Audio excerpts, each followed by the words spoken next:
Hello everyone. इस video का topic है मोमेंट ऑफ इनर्शिया। जैसे हमने पहले इनर्शिया पढ़ा था कि अगर कोई बॉडी रेस्ट में है तो वो रेस्ट में ही रहना चाहती है, वो अपने ऊपर लगने वाले फोर्स का अपोज करती है। अगर मोशन में है तो वो मोशन में ही रहना चाहेगी, तो इस प्रॉपर्टी को बोलते हैं हम इनर्शिया। वैसे ही अगर कोई बॉडी रोटेटरी मोशन में है तो वो अपने ऊपर लगने वाले एंगुलर फोर्स का अपोज करती है, तो उस प्रॉपर्टी को बोलेंगे मोमेंट ऑफ इनर्शिया। ये बिल्कुल वैसे ही है, लेकिन बॉडी क्या होगा, रोटेटरी मोशन में होगी। तो it is the characteristic of a rotating system. It is the characteristic of a rotating system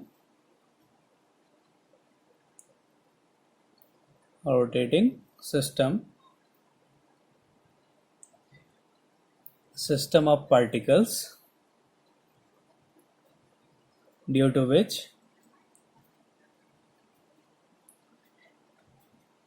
it cannot change its condition of rotational motion. It cannot change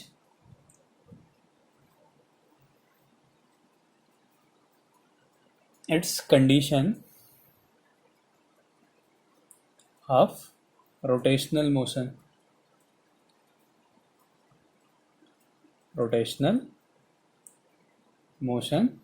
And oppose any angular force applied on it. Any angular force applied on it. तो ये क्या है, moment of inertia है। ये किसकी property है, एक rotatory system की प्रॉपर्टी है। अगर कोई बॉडी या बहुत सारे पार्टिकल्स रोटेटरी मोशन में होते हैं तो वो अपने ऊपर लगने वाले रोटेशनल जो उसमें एंगुलर फोर्स लग रहा है उसका अपोज करती है। तो इस प्रॉपर्टी को क्या बोलते हैं, moment of inertia.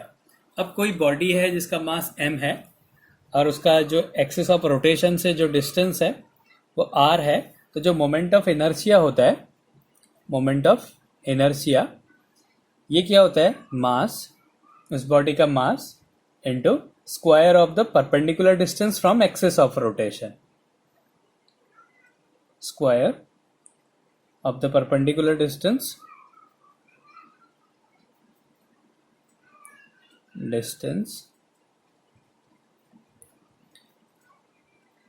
from the axis of rotation। तो ये होता है मोमेंट ऑफ इनर्शिया। तो इसको I से रिप्रेजेंट करते हैं। तो मास इनटू, अगर हम उस परपेंडिकुलर डिस्टेंस को r लेते हैं तो ये हो गया mr²। ये एक स्केलर क्वांटिटी हो गई। जो मोमेंट ऑफ इनर्शिया ये एक स्केलर क्वांटिटी है। तो ये होता है मोमेंट ऑफ इनर्शिया। अब हम निकालते हैं, एक सिस्टम ऑफ पार्टिकल्स हैं, बहुत सारे पार्टिकल्स हैं, तो उसका मोमेंट ऑफ इनर्शिया कैसे होता है, moment of inertia of a system of particles.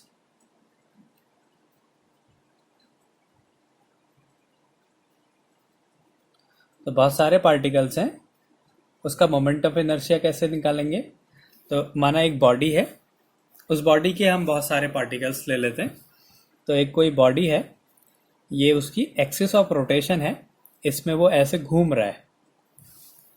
इसमें बहुत सारे पार्टिकल्स हैं। माना एक पार्टिकल ये है, इसका मास m1 है और इसकी इस एक्सिस ऑफ रोटेशन से डिस्टेंस r1 है।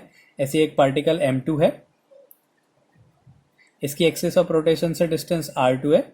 ऐसी पार्टिकल m3, इसकी एक्सिस ऑफ रोटेशन से डिस्टेंस r3। ऐसी बहुत सारे पार्टिकल्स हैं mn, इसकी एक्सिस ऑफ रोटेशन से डिस्टेंस rn है, परपेंडिकुलर डिस्टेंस।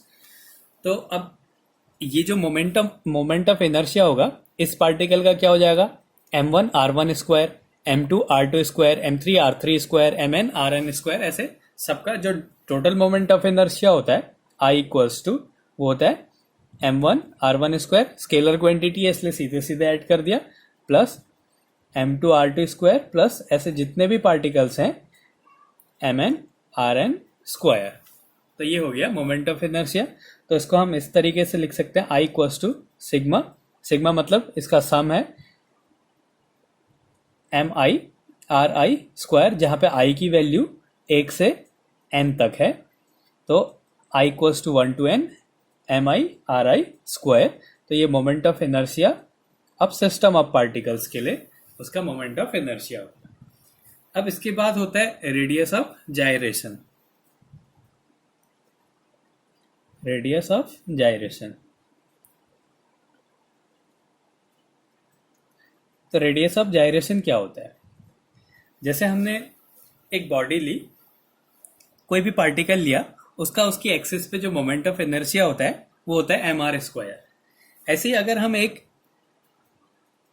सर्कुलर रिंग ले रहे हैं, कोई रिंग ले रहे हैं हम,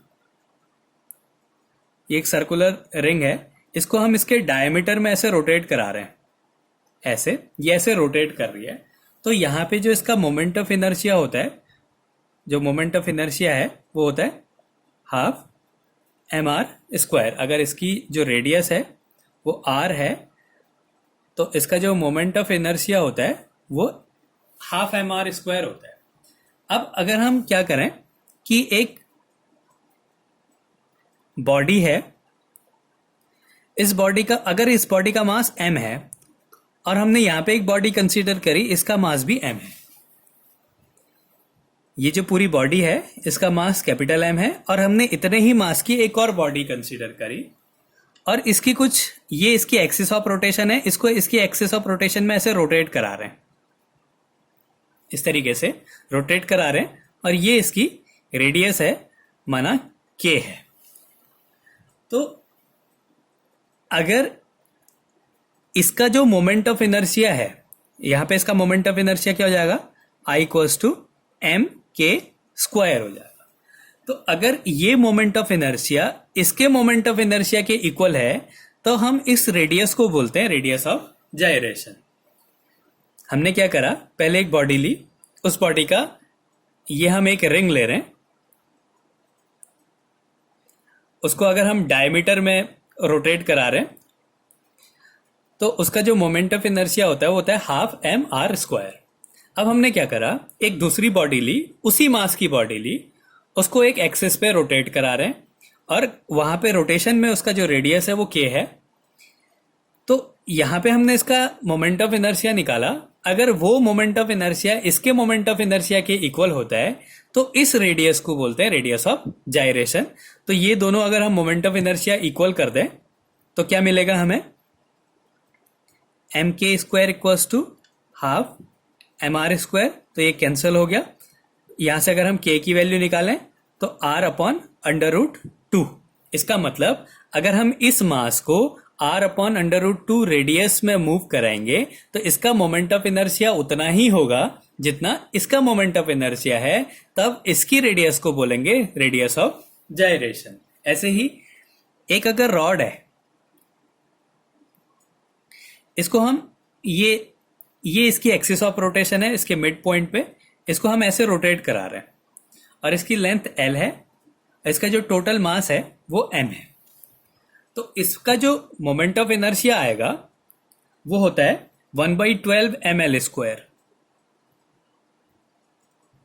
ये इसका मोमेंट ऑफ इनर्शिया होता है। अब हमने क्या करा, एक और बॉडी ली, इसका मास वही है जो इसका मास है, ये वाला केस छोड़ दिया, अब नया है, फिर से हमने एक बॉडी कंसीडर करी, उसका मास वही है जो इस रॉड का मास है, मतलब अगर इसका मास कैपिटल M है तो इसका मास भी कैपिटल M है।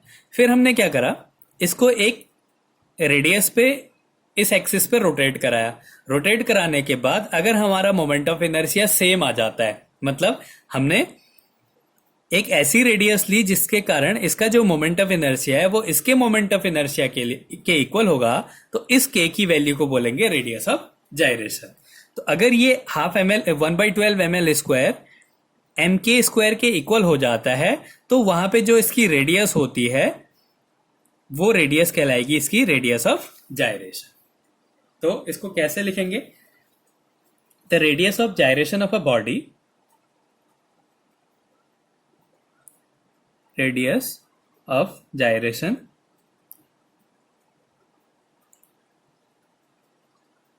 of a body about an axis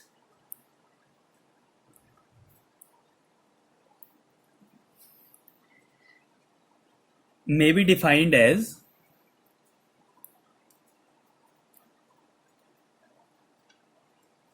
the distance from the axis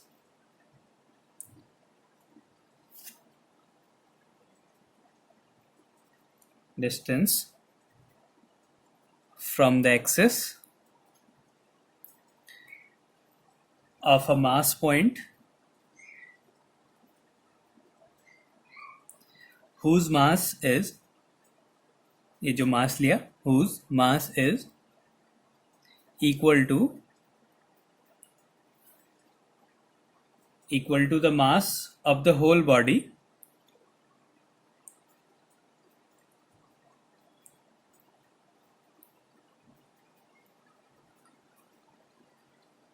and whose moment of inertia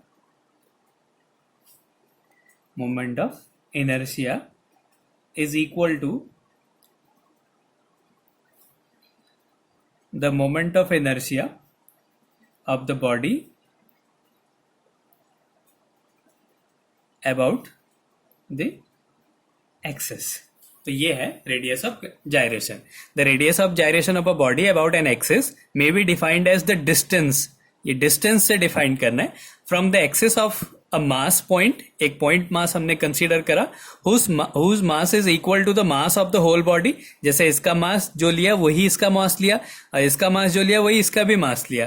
तो whose mass is equal to the mass of whole body and whose moment of inertia is equal to the moment of inertia of a body about the axis. और जिसका moment of inertia उस body के moment of inertia के equal है, तो वहां पे जो उसकी रेडियस होती है उसको बोलते हैं रेडियस ऑफ जायरेशन.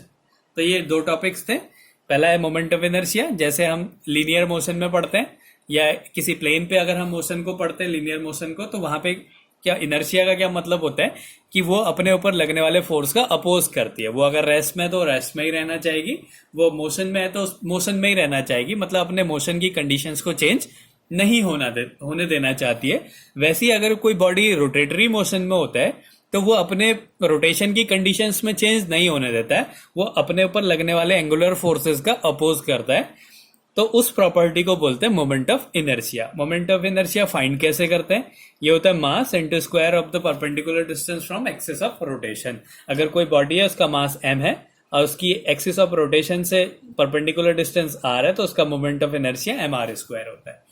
फिर moment of inertia of a system of particles, बहुत सारे पार्टिकल्स हैं किसी बॉडी में, तो उसका मोमेंट ऑफ इनर्शिया जो नेट मोमेंट ऑफ इनर्शिया होता है उन सारे मोमेंट ऑफ इनर्शिया के सम के इक्वल होता है. तो ये जो मोमेंट ऑफ इनर्शिया ये m1r1 square plus m2r2 square plus mnr square, तो इसको हमने सिग्मा सम के फॉर्म में इस टाइप से लिख दिया. फिर होता है रेडियस ऑफ जायरेशन. तो रेडियस ऑफ जायरेशन क्या होता है? कोई बॉडी का मोमेंट ऑफ इनर्शिया अगर हाफ mr स्क्वायर है, तो हमने एक दूसरी बॉडी कंसीडर करी जिसका मास उतना ही है जितना हमने उस बॉडी का मास लिया था, और उसका मोमेंट ऑफ इनर्शिया वही है जो पहली बॉडी का था. तो उसका जो रेडियस होता है जो इसकी एक्सिस ऑफ रोटेशन से परपेंडिकुलर जो डिस्टेंस होती है उसको हम बोलते हैं रेडियस ऑफ जायरेशन.